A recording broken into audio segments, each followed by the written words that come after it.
How to remove favorites on your iPhone. Hello everybody, welcome back to my channel. This is me, Pipin Bisnet, and today I'll guide you on how you can delete your favorite contact on your iPhone. Well, the process itself is pretty simple and pretty easy, so let me guide you through. In order to remove favorites or to delete your favorites from your iPhone is pretty simple. Simply go ahead and open up your phone and then head into the favorites option at the bottom left corner of your screen.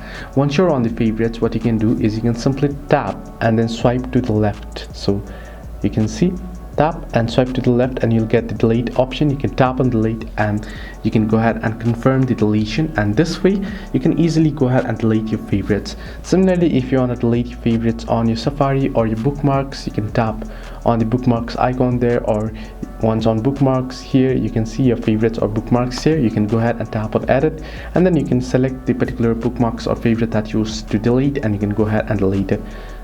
So this is how you can easily delete your favorites on Safari or your contacts on iPhone. Hope this helped you. Do like and subscribe, and do not forget to leave a comment down below if you have any further issues.